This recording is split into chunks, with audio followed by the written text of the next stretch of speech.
Hello everyone. हम पढ़ रहे थे एसेंशियल कमोडिटीज एक्ट 1955 का जो एक्ट है। स्टार्ट करना था सेक्शन नंबर 7 से, जो है पेनल्टीज। तो पेनल्टीज में लिखा हुआ है कि अगर कोई पर्सन कॉन्ट्रवेंट करता है किसी भी ऑर्डर को सेक्शन 3 के, तो क्लॉज ए में दिया हुआ है तो उसको पनिशमेंट दी जाएगी। अगर वो ऑर्डर जो था वो रेफरेंस क्लॉज एच से था, जो कि है फॉर कलेक्टिंग एनी इन्फॉर्मेशन और statistics with the view of regulating prohibiting aforesaid matters. तो उसमें कुछ भी स्टैटिक्स वगैरह, मतलब उनके बारे में जो वो जिनके पास क्या स्टोरेज है उसके बारे में कुछ जानकारी लेना चाहते थे, तो उससे रिलेटेड था। क्लॉज आई था कि रिक्वायर करते थे जो पर्सन था उनके production, supply, distribution of trade and commerce वगैरह से रिलेटेड कि वो मेंटेन करें और प्रोड्यूस करें इंस्पेक्शन बुक्स, अकाउंट्स वगैरह जो भी थे उनके बिजनेस के, और फर्निश करें वो इन्फॉर्मेशन जो कि रिलेटेड थी उस ऑर्डर में। तो उस सेक्शन में अगर कोई ऑफेंस करता है तो उसको इम्प्रिजनमेंट होगा, जो कि एक्सटेंड हो सकता है 1 ईयर तक का, साथ ही साथ फाइन लगेगा।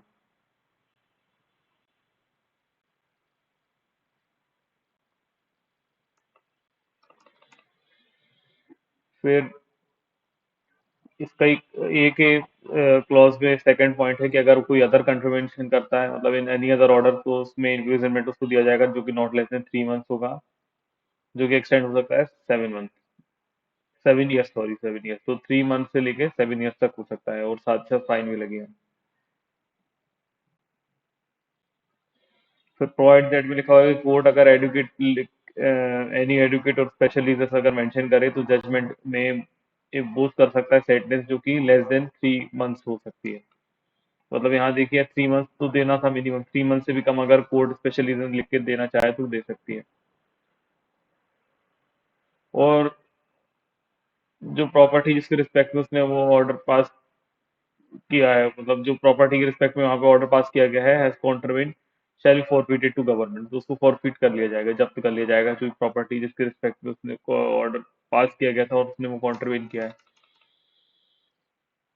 फिर जो भी पैकेज कवर रेसेप्टिकल्स हैं उसमें, उस प्रॉपर्टी में जो फाउंड किए जाते हैं, और कोई भी एनिमल, वेसल, व्हीकल, जो अदर कन्वेंस हैं जो भी यूज होते हैं प्रॉपर्टी में, इन द कोर्ट्स ऑर्डर भी फॉरफिटेड टू गवर्नमेंट, उसको गवर्नमेंट को फॉरफिट कर दिया जाएगा।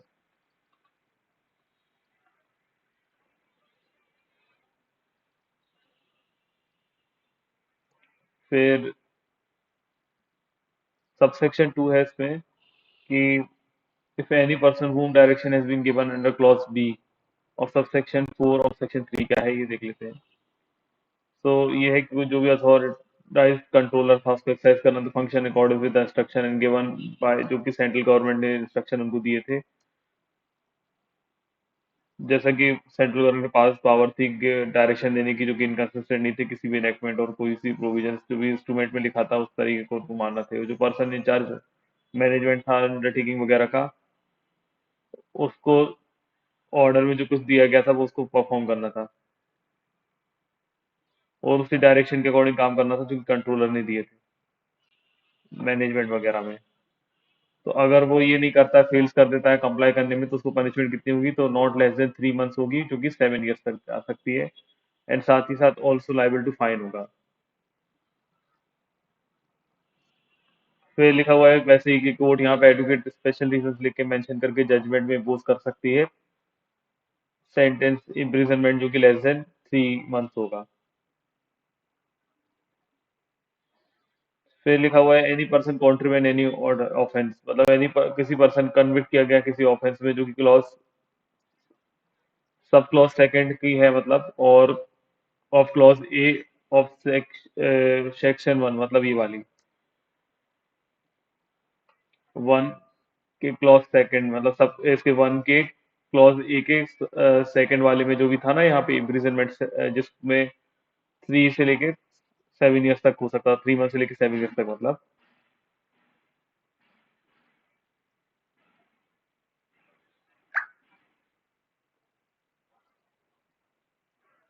या फिर सब सेक्शन 2 में जो ये वाला है, मतलब देखिए दोनों जगह पे क्या पनिशमेंट मिले, 3 मंथ से लेके 7 ईयर्स तक। तो कोर्ट क्या कर सकती है, एजुकेटेड रीजंस लिख के यहाँ पे मेंशन करके जजमेंट में पोस्ट कर सकती है लेस इम्प्रिजनमेंट, जो कि 3 मंथ से भी कम होगा। सॉरी, ये गलत पढ़ दिया मैंने, हाँ यहाँ से ये तो जो इसमें, अगर उसने ऐसे कोई ऑफेंस किए थे, मतलब ये वाला नहीं, मैं ऊपर का पढ़ दिया गलती से, ये वाला है, अगर यहाँ पे उसने कोई ऑफेंस दोबारा करता है, मतलब तो उसको इम्प्रिजनमेंट मिलेगी सेकंड टाइम अगर वो करता है, और या फिर सब्सिक्वेंट किसी भी टर्म में करता है तो उसको नॉट लेस देन 6 मंथ, तो 6 मंथ से कम नहीं मिलेगी, और जो कि एक्सटेंड हो सकती है 7 ईयर्स तक, और साथ ही साथ फाइन भी लगेगा। फिर वही बात है कि अगर कोर्ट चाहे एडुकेट रीजंस लिख के राइटिंग में जजमेंट में इम्पोज कर सकता है लेस इम्प्रिजनमेंट, जो कि लेस देन 6 मंथ का होगा। फिर for the purpose of subsection 1 subsection 2 to A, for the fact that offence under sub clause second or clause A or subsection 1 or subsection 2 has caused no substantial harm to general public or any individual. It shall be an adequate and special reason for recording sentence imprisonment for a term less than 3 months or 6 months, as the case may be. तो अगर यहाँ पे जो भी punishment दी जा रही है सारी कवर हो जाते हैं यहाँ पे सबसेक्शन 1 सबसेक्शन 2 टू ए, फिर sub clause 2 of clause A, subsection 1 subsection 2 जो भी हैं, उसमें अगर कहीं भी सब्सटेंशियल हार्म नहीं हुआ है जनरल पब्लिक को या इंडिविजुअल को, तो एडवोकेट स्पेशल रीजन लिख के जो इम्प्रिजनमेंट दी जा सकती है वो 3 मंथ्स या 6 मंथ से भी कम दी जा सकती है। इतनी सी बात वो बता रहे हैं। फिर अगर किसी पर्सन यहाँ पे कन्विक्ट हुआ है ऑफेंस सबसेक्शन 1 में, और वो अगेन कन्विक्ट हो गया है किसी ऑफेंस में अंडर सबसेक्शन में, और कॉन्ट्रवेंशन का जो ऑर्डर है रिस्पेक्ट ऑफ एसेंशियल कमोडिटीज का है, तो जो कोर्ट जो है उसको कन्विक्ट करने के एडिशन में उसके ऊपर पेनल्टी लगा सकती है, जो कि इम्पोज की जा सकती है अंडर सबसेक्शन में, मतलब जो उन सबसेक्शन में है, बाय ऑर्डर, और डायरेक्ट कर देगी उस पर्सन को कि उसको कैरी नहीं कर सकता वो एसेंशियल कमोडिटी का business not less than 6 month. मतलब अगर एक बार अब यहाँ पे उसने ऑफेंस किया था सबसेक्शन 1 का, उसको अगेन कन्विक्ट कर दिया गया वहां पे सबसेक्शन में, और उसने कॉन्ट्रवेंशन किया किसी भी ऑर्डर का किसी भी कमोडिटी के रिस्पेक्ट में, तो वो क्या कर सकते हैं, तो वो इम्पोज कर सकते हैं सबसेक्शन 1 में, मतलब इन एडिशन जितनी भी फाइन वगैरह दे सकते हैं, मतलब जो पेनल्टी वगैरह दे सकते हैं उन सबसेक्शन में वो तो देंगे ही, उसके अलावा वो क्या कर सकते हैं कि एक ऑर्डर दे के डायरेक्ट कर सकते हैं कि जो पर्सन बिजनेस कर रहा था एसेंशियल कमोडिटीज का वो नहीं कर सकता 6 महीने तक, जिस दिन भी कोर्ट ने ऑर्डर दिया उससे। फिर सेक्शन 7 ए है power of central government to recover certain amount as arrears of revenue. तो जो भी पर्सन लाइबल है उसको पे करना पड़ेगा amount in pursuance of order under section 3 में, और डिपॉजिट करना पड़ेगा उसको उनमें, मतलब जो भी पर्सन था उसको अगर या तो कोई ऑर्डर के अकॉर्डिंग उसको कोई कुछ अमाउंट पे करना था, डिपॉजिट करना था, कुछ अमाउंट क्रेडिट करना था, मतलब किसी अकाउंट या फंड में जो कि कॉन्स्टिट्यूट किया गया है pursuance of order under that section में, और वो क्या करता है वो डिफॉल्ट करता है डिपॉजिट करने में होल या सच अमाउंट को, तो जो अमाउंट इन रिस्पेक्ट के उसमें हो उसने डिफॉल्ट किया है, इससे फर्क नहीं पड़ेगा कि वो ऑर्डर पहले या बाद में पास हुआ है, कमेंसमेंट जो हुआ है असेंशियल कमोडिटीज अमेंडमेंट एक्ट 1984 का, and whether the liability of such person is to deposit such sum before or after commencement, तो उसको रिकवरेबल किया जाएगा गवर्नमेंट के द्वारा, जो कि सिंपल इंटरेस्ट के साथ होगा, जो कि 15% पर एनम होगा from such date to the date of recovery, जिस दिन भी पास किया गया उस डेट ऑफ रिकवरी तक, ऐसे एरियर ऑफ लैंड रेवेन्यू की तरह होगा एज अ पब्लिक डिमांड, तो पब्लिक डिमांड की तरह लिया जाएगा। और जो भी अमाउंट रिकवर किया जा रहा है सबसेक्शन 1 में उसको उस तरीके से डाइल किया जाएगा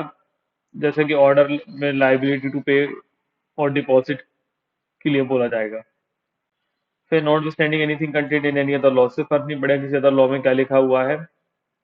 कॉन्ट्रेरी कोई भी कोर्ट ट्रिब्यूनल या अदर अथॉरिटी जो है वो ना ही यहाँ पे इंजंक्शन ग्रांट कर पाएगी, ना ही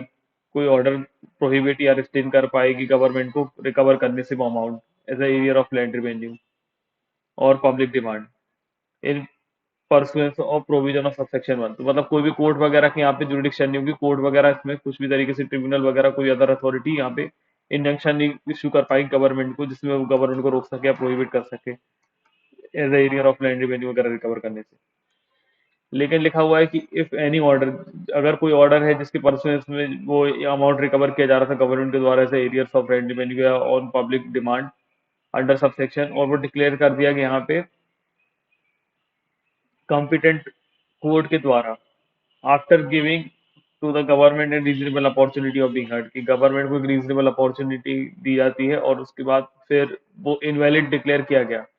तो जो गवर्नमेंट है उसको क्या होगा कि वो रिफंड करना पड़ेगा जो भी अमाउंट उन्होंने रिकवर किया है उस पर्सन को, और उसके साथ साथ सिंपल इंटरेस्ट दिया जाएगा यहाँ पे 15% पर एनम, जिस दिन से डेट ऑफ रिकवरी की गई थी, और जिस दिन से मतलब जिस दिन से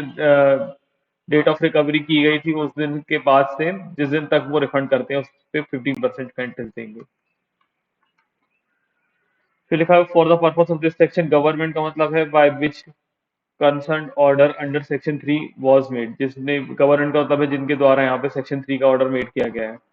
और where such order has been made by an officer, अगर वो ऑर्डर किसी ऑफिसर के द्वारा दिया गया तो जो अथॉरिटी के सबॉर्डिनेट, मतलब जिस गवर्नमेंट के सबॉर्डिनेट वो ऑफिसर था उससे उसका मतलब है।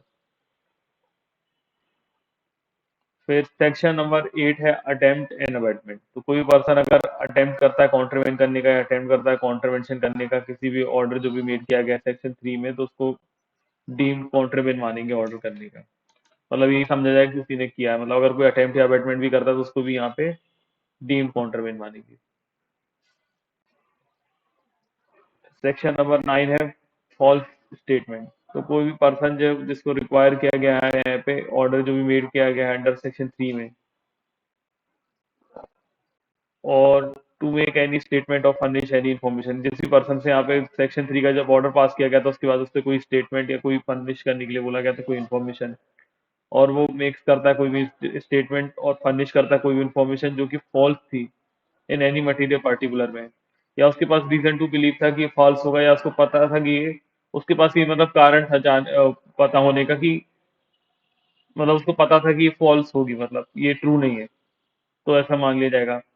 या फिर वो कुछ भी स्टेटमेंट ऐसा करता है किसी book account record declaration return or other document में which is required under which required such order to maintain or furnish, तो मतलब वो ऐसा कुछ भी स्टेटमेंट एफोर्ड ऐसी book account record declaration return or other document जो भी रिक्वायर हुआ है सच अदर ऑर्डर में वो मेंटेन करने के लिए फर्निश करने के लिए उसको बोला गया था, तो उसको पनिशेबल किया जाएगा इम्प्रिजनमेंट के साथ जो कि एक्सटेंड हो सकता है 5 ईयर्स तक, एंड साथ ही साथ फाइन भी लगेगा, और विथ बोथ या तो दोनों हो सकता है, मतलब 5 ईयर्स का इम्प्रिजनमेंट या फाइन या दोनों। अब है section number 10 offences by companies. Offences by companies हमेशा से हम पढ़ते आ रहे हैं, वही हमेशा से एक ये सेक्शन कॉमन होता है बहुत सारे एक्ट में कि कोई भी जो पर्सन रहता है वो कॉन्ट्रीब्यूट करता है, ऑर्डर सेक्शन नंबर 3 का अगर इसमें यहाँ पे बात किया गया यहाँ पे सेक्शन 3 का अगर कॉन्ट्रीब्यूट करता है वो कंपनी है, तो जो पर्सन उसमें कॉन्ट्रीवेंशन करते टाइम इंचार्ज था, रिस्पॉन्सिबल था कंपनी के कंडक्ट में बिजनेस में, तो वो पर्सन यहाँ पे डीम गिल्टी मान लिया जाएगा उस कॉन्ट्रीवेंशन के लिए, उसको लाइबल किया जाएगा, प्रोसीड अगेंस्ट पनिश अकॉर्डिंगली इसको किया जाएगा। Provided that nothing contained in subsection shall render such person liable to any punishment,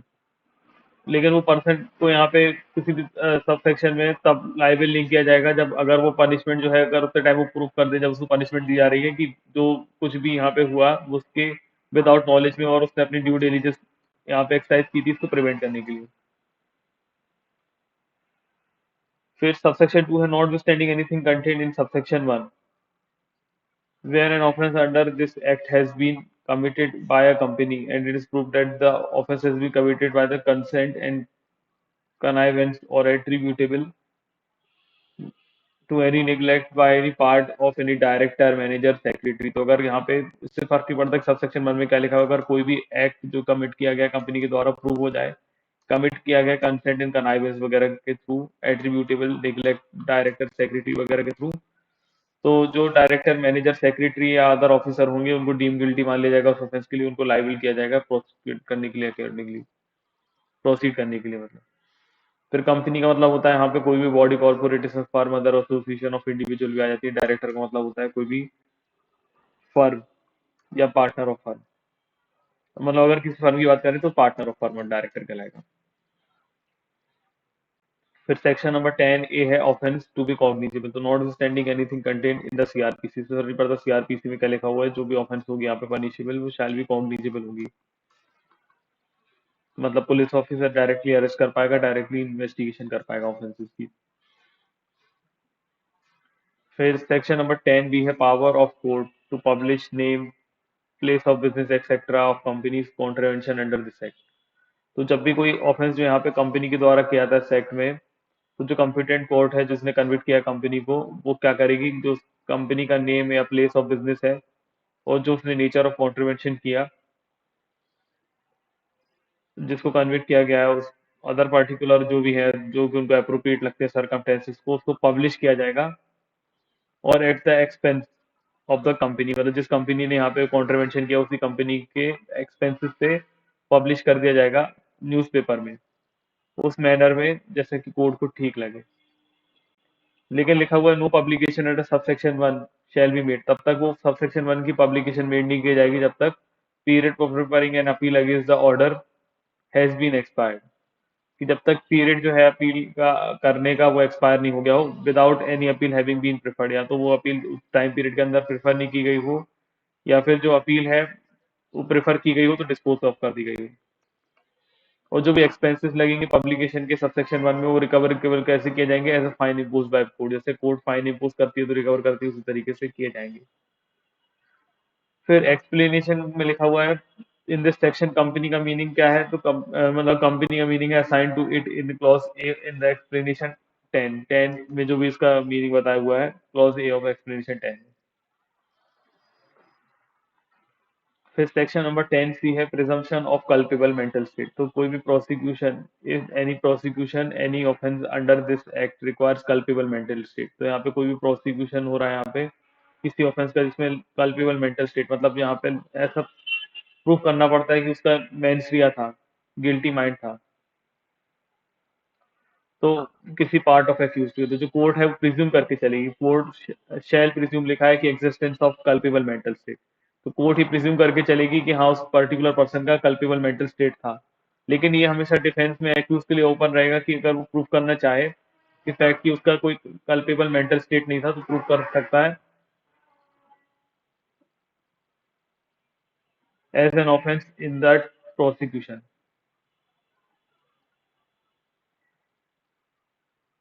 फिर कल्पेबल मेंटल स्टेट का मीनिंग लिखा हुआ है एक्सप्लेनेशन में, तो उसमें इंक्लूड होता है इंटेंशन, मोटिव, नॉलेज और fact and believe in reason to believe a fact वगैरह इसमें आते हैं।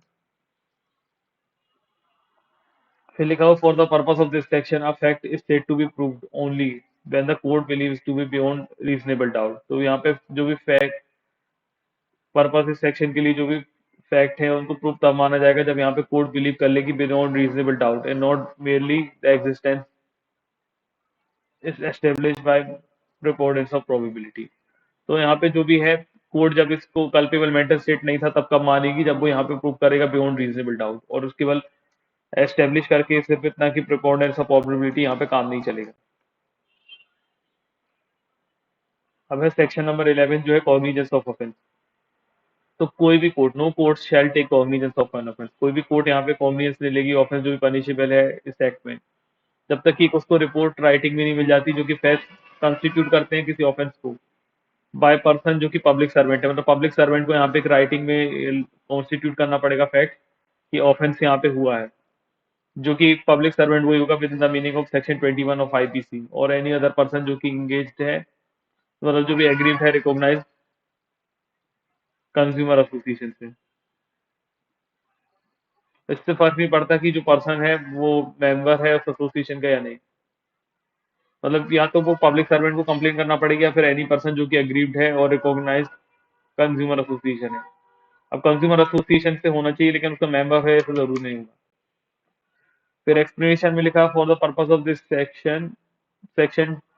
12 ए रिकॉग्नाइज कंज्यूमर एसोसिएशन का मतलब होता है मीन्स वॉलंटरी कंज्यूमर एसोसिएशन जो कि रजिस्टर्ड है अंदर कंपनीज एक्ट 1956 में, और एनी अदर लॉ जो कि टाइमिंग फोर्स में चल रहा है।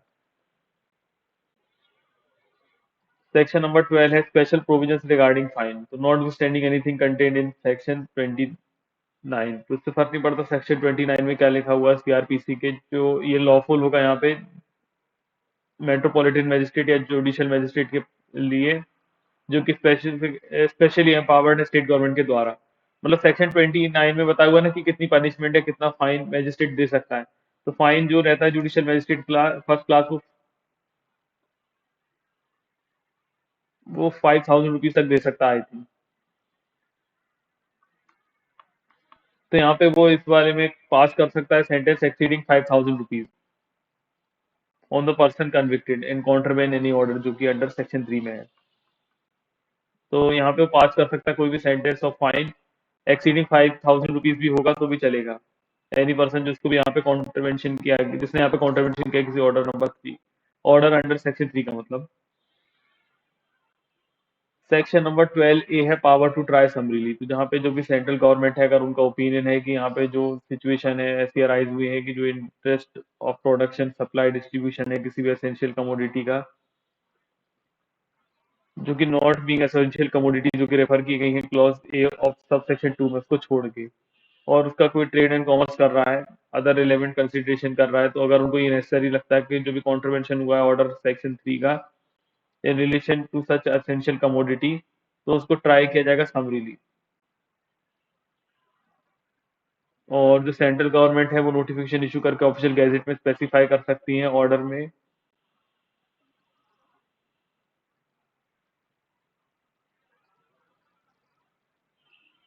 For the purpose of summary trial under this section की, जो भी every notification shall be laid as soon as made it is before each house of Parliament. तो यहाँ पे जो समरी ट्रायल करने के लिए वो बोल रहे हैं कि इन सब चीजों का समरी ट्रायल हो सकता है जो सेंट्रल गवर्नमेंट ने यहाँ पे ऑफिशियल गैजेट में नोटिफिकेशन इशू करके किया है, उसको यहाँ पे इशू किया जाएगा और रखा जाएगा ईच हाउस ऑफ पार्लियामेंट के पास।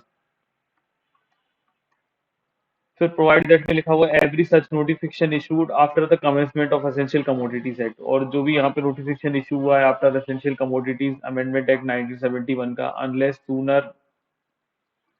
रेस्ट काइंडेड, अगर उसको पहले रेस्ट काइंड कर दिया गया तो बात अलग है, सीज टू ऑपरेट हो जाएगी। मतलब कब तक चलेगी? For at the expiration of 2 years, मतलब जो भी नोटिफिकेशन इशू की जाती है किसी एसेंशियल कमोडिटीज अमेंडमेंट एक्ट के बाद, अगर उसको पहले हटा दिया गया तो वो ठीक है, पहले से ही खत्म हो जाएगी, या फिर उसको 2 ईयर्स तक के लिए वो वैलिड रहेगी जिस दिन वो पब्लिकेशन किया गया था ऑफिशियल गैजेट में।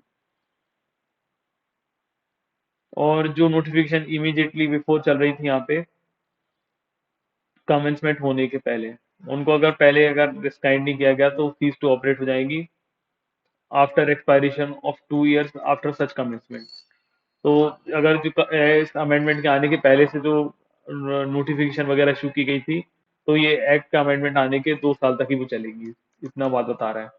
प्रोवाइड फर्दर में लिखा हुआ है कि फॉरगोइंग प्रोविजन शैल, मतलब कोई भी यहाँ पे nothing in the forgoing provision affect करेंगे किसी भी केस को, कॉन्ट्रवेंशन या स्पेशल ऑर्डर को जिसका नोटिफिकेशन प्रोसीडिंग चल रहा है by way of summary trial, जो कि कमेंस हुआ था बिफोर नोटिफिकेशन, मतलब जिस का भी ट्रायल वगैरह नोटिफिकेशन इशू होने के पहले से चल रहा था और नोटिफिकेशन ऐसी डेस्टाइंड या सीज टू ऑपरेट हो गई है, तो भी वो कंटिन्यू रहेंगे वो नोटिफिकेशन के अकॉर्डिंग, जैसे कि वो जो नोटिफिकेशन इशू की गई थी वो या तो रेस्काइंड नहीं की गई हो या नॉट सीज टू ऑपरेट हुई हो। फिर not standing anything content in the CrPC all offence related to contravention of which an order has been made under section 3, तो जिसकी कॉन्ट्रवेंशन का ऑर्डर सेक्शन 3 में दिया गया है, जो कि food stuff edible oil seeds हैं या ऑयल हैं या ड्रग्स हैं, एंड वेयर एनी नोटिफिकेशन जो इसको इशू किया गया यहाँ पे subsection 1 in relation to special order in force in the contravention of any such special order, क्या फिर किसी स्पेशल ऑर्डर का कॉन्ट्रवेंशन कर रहे हैं, मतलब किसी ने भी कॉन्ट्रवेंशन किस किस का किया, फूड स्टफ जिसमें एडिबल ऑयल सीड्स हैं, ऑयल है, ड्रग्स हैं, या जो भी नोटिफिकेशन सब सेक्शन 1 में इशू की गई थी, स्पेशल ऑर्डर किया गया था, जो स्पेशल ऑर्डर का यहाँ पे कॉन्ट्रवेंशन किया कर रहा है, तो उसको यहाँ पे ट्राई किया जाएगा summarily by JMFC judicial magistrate first class, जो कि एम्पावर होगा इस बिहाफ में स्टेट गवर्नमेंट के द्वारा या फिर मेट्रोपॉलिटन मजिस्ट्रेट। और जो सेक्शन 262 टू 265 है सीआरपीसी के, वो यहाँ पे अप्लाई हो जाएंगे उस ट्रायल में।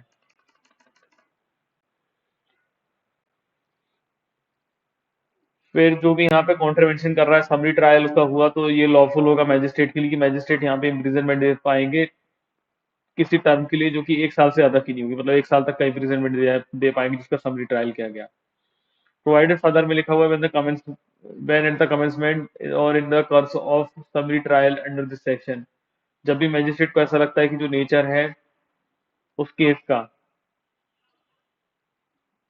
जो कि सेंटेंस ऑफ इम्प्रिजनमेंट है उसको यहाँ पे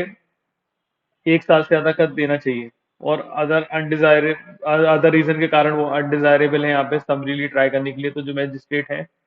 वो हियर करके रिकॉर्ड करेंगे इस इफेक्ट में, और रिकॉल कर सकते हैं किसी विटनेस को जो ऑलरेडी एग्जामिन हो चुके हैं। और री हियर मतलब, और उनको सुना जाएगा या री मतलब या तो हियर किया जाएगा या री हियर किया जाएगा as a manner provide in the code, जैसे कोड भी प्रोवाइड किया गया उस मैनर में। फिर notwithstanding anything content contrary in the CrPC, इससे फर्क नहीं पड़ता कि सीआरपीसी में क्या कॉन्ट्रेरी दिया हुआ है। There shall be no appeal by the convicted person, तो कोई भी कन्विक्टेड पर्सन द्वारा यहाँ पे अपील नहीं होगी जिसका समरी ट्रायल किया गया था, अगर मैजिस्ट्रेट ने जो है सेंटेंस ऑफ इम्प्रिजनमेंट पास किया है जो कि 1 मंथ का है, और जो भी फाइन लगाया गया उसके द्वारा वो 200 रुपीज का ही है। और वेदर और not order of for feature of property, इससे फर्क नहीं पड़ेगा कि फॉर फीचर ऑफ प्रॉपर्टी किया गया है या नहीं किया गया है ऑर्डर अंडर सेक्शन 452 में। और जो भी यहाँ पे ऑर्डर किया जाएगा वो इन एडिशन टू सेंटेंस होगा।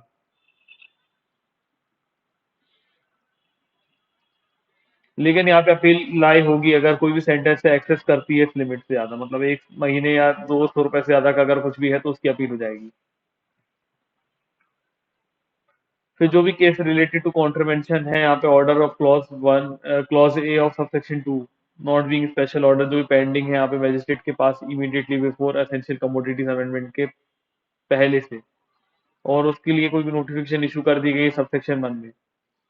स्पेशल ट्राई करने के लिए। तो जो भी केसेस हैं जिनका कॉन्ट्रवेंशन हो सकता है, मतलब जो भी रिलेटेड है कॉन्ट्रवेंशन जिनका यहाँ पे स्पेशल ऑर्डर पेंडिंग है मैजिस्ट्रेट के पास, तो immediately before the notification if the no witness, अगर कोई भी विटनेस उस केस में एग्जामिन नहीं हुए हैं उस डेट के पहले से, तो उस केस को यहाँ पे समरीली वे में ट्राई कर लिया जाएगा सेक्शन में। और अगर केस पेंडिंग है किसी ऐसे मैजिस्ट्रेट को जो कॉम्पिटेंट नहीं है समरी वे में ट्राई करने के लिए, तो उसको फॉरवर्ड कर दिया जाएगा किसी मैजिस्ट्रेट के पास जो कॉम्पिटेंट होगा। सेक्शन 12B है grant of injunction etcetera by civil court, तो यहाँ पे कोई भी जो सिविल कोर्ट है, नो सिविल कोर्ट यहाँ पे कोई भी सिविल कोर्ट यहाँ पे किसी तरीके का इंजंक्शन या ऑर्डर यहाँ पे ग्रांट नहीं कर पाएगी, ना ही अदर रिलीफ कर पाएगी किसी भी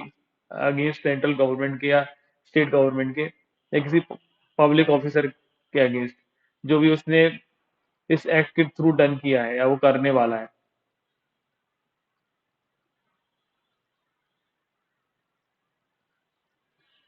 सच ऑफिसर इन ऑफिशियल कैपेसिटी, अपनी ऑफिशियल कैपेसिटी में उसने ऐसा किया है अंडर दिस एक्ट और अंडर एनी ऑर्डर मेड, जब तक कि यहाँ पे नोटिस नहीं दे दिया जाता एप्लीकेशन फॉर इंजंक्शन और अदर रिलीफ का उस गवर्नमेंट या उस ऑफिसर को, तब तक यहाँ पे कोई भी इंजंक्शन नहीं दिया जाएगा। मतलब इंजंक्शन देना है तो सबसे पहले उस ऑफिसर या गवर्नमेंट को पहले नोटिस दिया जाएगा, फिर इंजंक्शन दिया जा सकता है उनके खिलाफ। सेक्शन नंबर 13 है प्रिजम्पशन एज टू ऑर्डर, तो जब भी यहाँ पे कोई भी ऑर्डर यहाँ पे पास किया गया, साइन किया गया किसी अथॉरिटी के द्वारा एक्सरसाइज करते हुए पावर जो कि कन्फर की गई है इस एक्ट के द्वारा, तो कोर्ट यहाँ पे शैल प्रिज्यूम करेगी। शैल प्रिज्यूम जैसे हमने इंडियन एविडेंस में पढ़ा था, मतलब कोर्ट की पर ही मैंडेटरी बाइंडिंग होगा, किसको ये प्रिज्यूम करके चल नहीं पड़ेगा कि जो ऑर्डर है वो यहाँ पे मेड किया गया अथॉरिटी के द्वारा with in the meaning of Indian evidence act, तो इंडियन एविडेंस के अकॉर्डिंग उसको यहाँ पे शैल प्रिज्यूम करना पड़ेगा, जो कि 1872 का एक्ट है। तो सेक्शन नंबर 14 है burden of proof in certain cases, तो जब भी यहाँ पे किसी पर्सन को प्रोसिक्यूट किया जाता है कॉन्ट्रवेंशन करने के लिए किसी भी ऑर्डर का जो कि सेक्शन 3 में है, उसको प्रोहिबिट किया गया था किसी भी एक्ट को करने से या किसी भी चीज को पोजीशन में रखने से विदाउट एनी लॉफुल अथॉरिटी के द्वारा, विदाउट एनी परमिट या लाइसेंस के और अदर डॉक्यूमेंट के, तो अगर वो पर्सन ऐसा करते हुए पाया जाएगा तो बर्डन ऑफ प्रूफ उसी के ऊपर होगा। तो बर्डन ऑफ प्रूविंग दैट उस पर्सन ने यहाँ पे अथॉरिटी परमिट या लाइसेंस या अदर डॉक्यूमेंट लिया था वो उस पर्सन पे ही होगा, उस that shall be on him लिखा हुआ है, मतलब उस पर्टिकुलर पर्सन पे होगा। सेक्शन नंबर 15 है protection of action taken in good faith, तो किसी भी तरीके का suit prosecution other legal proceeding यहाँ पे किसी पर्सन के अगेंस्ट नहीं लगेगी जो पर्सन ने यहाँ पे